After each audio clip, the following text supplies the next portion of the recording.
The first transgender active duty Army officer in American history is now under arrest, accused of plotting to give the Russian government confidential medical information about U.S. military personnel.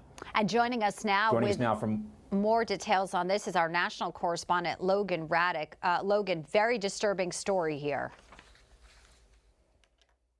Yes, indeed, Bianca and John. And this case all stems from a hotel meeting last month that took place in Baltimore, Maryland, in which Jamie Lee Henry, who's a former Army medic and a major in the Army when serving, was charged with conspiracy and a number of other counts, but allegedly passing confidential medical information to an undercover FBI agent instead of a Russian embassy employee that Henry and wife Anna Gabrilian were led to believe they were meeting with. Now, the couple from Rockville, Maryland, tried giving the Russian government medical information related to patients at Fort Bragg in North Carolina, where Henry was a staff internist and also had high-level security clearance, along with Johns Hopkins Hospital in Baltimore, where Gabrilian worked as an anesthesiologist. Now, according to the hospital's website, Gabrilian speaks both English and Russian, and in the meeting with an undercover FBI agent last month, she said she was, quote, motivated by patriotism toward Russia to provide any assistance she could to Russia, even if it meant being fired or going to jail. Now, the couple is charged with conspiracy and wrongful disclosure of individually identifiable health information. The indictment also accuses the couple of providing the undercover FBI agent with medical information to show, quote, the potential for the Russian government to gain insights into the medical conditions of individuals associated with the U.S. government and military to exploit this information.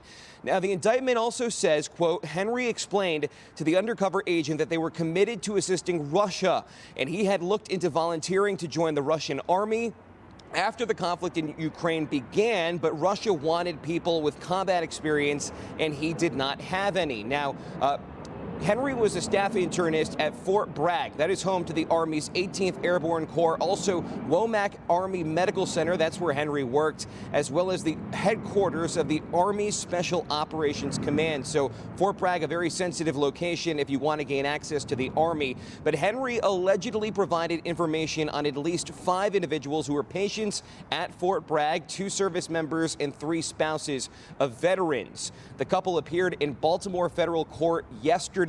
And Gabrilian, she was released on $500,000 bond to home confinement with electronic monitoring. Henry was released on the same conditions, but without bond. And with the charges that they're facing, they could face up to multiple decades in prison, but there's no charges of treason from the indictment that we've seen so far. Back to you.